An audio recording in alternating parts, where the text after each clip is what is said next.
Hello guys, সবার প্রতি শ্রদ্ধা ও ভালোবাসা রইল। সবাই ভিডিওটা বেশি বেশি শেয়ার করবেন, লাইক করবেন, কমেন্ট করবেন এবং চ্যানেলটি সাবস্ক্রাইব করবেন।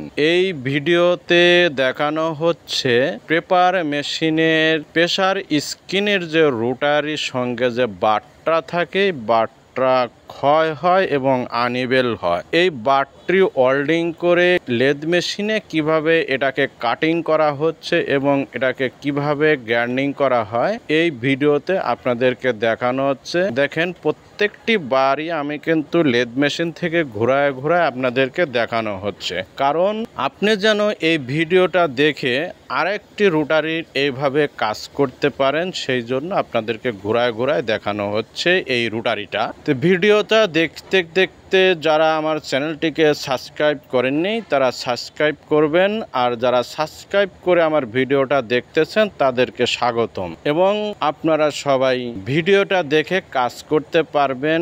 আপনি যদি দেখেন, এই দেখেন এই বারটা কিন্তু গ্রাইন্ডিং করা হয়েছে, এই বারটাও আপনাকে সুন্দরভাবে দেখানো হয়েছে যে আমি লেদে কাটিং করে একটি পয়েন্ট বা ডিগ্রি বা যে ডিগ্রিটার আমি একটা মার্কিং নিয়েছি যে এই জায়গা থেকে আমার এই ডিগ্রিটা করতে হবে। এই লেদে কাটিং করার পর যে একটা ডিগ্রি নিয়েছি মাপটা, এই ডিগ্রি থেকে আমি কাটিং করব। এই জন্য এই লেদ মেশিনে মেশিনিং করা হয়েছে। তারপরে দেখেন ওই মাপ রেখে আমি দুনো সাইড সুন্দর করে গ্রাইন্ডিং করব। তো একটা বার আপনাদেরকে দেখানো হয়েছে। আপনাদের পেপার মেশিনের যদি এরকম কোনো রোটারি প্রেসার স্ক্রিনের রোটারির এই পাংখাগুলো ক্ষয় হয় তাহলে আপনারা এইভাবে কাজ করতে পারবেন।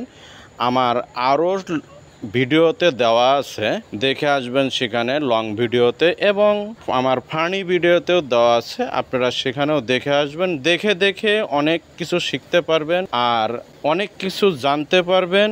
আর আমার সাউন্ড যদি আপনারা শুনতে পান তাহলে এখান থেকেও আপনারা কিছু বুঝতে পারবেন। তো সবাইকে সুস্বাস্থ্য কামনা করে বিদায় নিচ্ছি।